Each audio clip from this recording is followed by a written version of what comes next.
ആലപ്പുഴ ചേർത്തലയിലെ വീട്ടമ്മയായ ഇന്ദുവിന്റെ മരണം തുമ്പച്ചെടി കൊണ്ടുള്ള തോരൻ കഴിച്ചിട്ടല്ലെന്ന വെളിപ്പെടുത്തലുമായി പോലീസ്. 42 വയസ്സായിരുന്നു ഇന്ദുവിന്റെ പ്രായം. പോസ്റ്റ്മോർട്ടത്തിലെ പ്രാഥമിക നിഗമനത്തിലാണ് പോലീസിന്റെ പ്രതികരണം. ഇന്ദുവിന് മറ്റു ചില ശാരീരിക അസ്വസ്ഥതകൾ ഉണ്ടായിരുന്നു. അതാകാം മരണ കാരണമെന്നും പോലീസ് പറഞ്ഞു. ബുദ്ധിവൈകല്യവും ശാരീരിക അവശതകളും നേരിടുന്ന സ്ത്രീയാണ് ഇന്ദു. നിരവധി രോഗങ്ങളും ഉണ്ടായിരുന്നു. ശാരീരിക അവശതയിലായിരുന്ന ഇന്ദുവിന്റെ മരണം സ്വാഭാവികമാകാം എന്നാണ് പോലീസ് സംശയിക്കുന്നത്. തുമ്പപ്പൂ തോരൻ കഴിച്ചു എന്ന് പറയുന്ന വീട്ടിലെ മറ്റുള്ളവർക്ക് ബുദ്ധിമുട്ടുകൾ ഒന്നുമില്ലെന്നും പോലീസ് പറയുന്നു. മാത്രമല്ല, രാസപരിശോധനാ ഫലവും വന്ന ശേഷം കൂടുതൽ സ്ഥിരീകരണം ഉണ്ടാകുമെന്നും ചേർത്തല പോലീസ് പറഞ്ഞു. ചേർത്തല സ്വദേശി ഇന്ദുവിന്റെ മരണത്തിൽ തുമ്പച്ചെടി കാരണമായെന്നായിരുന്നു ആദ്യം പുറത്തു വന്ന വിവരം.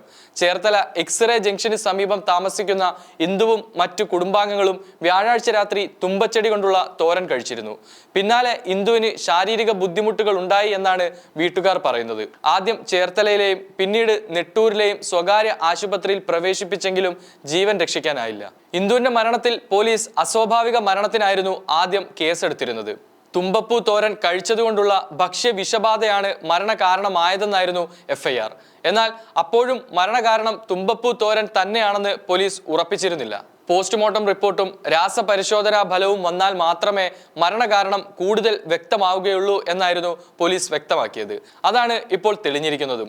വെള്ളിയാഴ്ച പുലർച്ചെ 3-ന് ചേർത്തല സ്വകാര്യ ആശുപത്രിയിലും വിദഗ്ധ ചികിത്സയ്ക്കായി എറണാകുളത്തെ സ്വകാര്യ ആശുപത്രിയിലും പ്രവേശിപ്പിച്ചെങ്കിലും വൈകിട്ട് 6:30-യോടെ ഇന്ദുവിന് മരണം സംഭവിക്കുകയായിരുന്നു. ഇന്ദുവിനെ കൂടാതെ തുമ്പപ്പൂ തോരൻ കഴിച്ച പിതാവ് ജയാനന്ദനും ശാരീരിക അസ്വസ്ഥതകൾ ഉണ്ടായെന്ന് ബന്ധുക്കൾ പറഞ്ഞിരുന്നു. ഇന്ദുവിന്റെ മൃതദേഹം എറണാകുളം ജനറൽ ആശുപത്രിയിൽ പോസ്റ്റ്മോർട്ടത്തിന് ശേഷം വീട്ടുവളപ്പിൽ സംസ്കരിച്ചു. പ്രമേഹം, വൃക്ക സംബന്ധമായ രോഗങ്ങൾ ഉള്ളവരിൽ ഇത് പ്രശ്നമുണ്ടാക്കാമെന്നാണ് റെസ്പിറേറ്ററി മെഡിസിൻ വിഭാഗം ഡോക്ടർ K വേണുഗോപാൽ വ്യക്തമാക്കിയത്.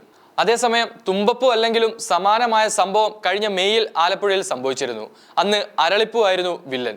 ആലപ്പുഴ സ്വദേശി സൂര്യ സുരേന്ദ്രനായിരുന്നു അരളിപ്പൂ കഴിച്ചതിന് പിന്നാലെ അന്ന് മരിച്ചത്.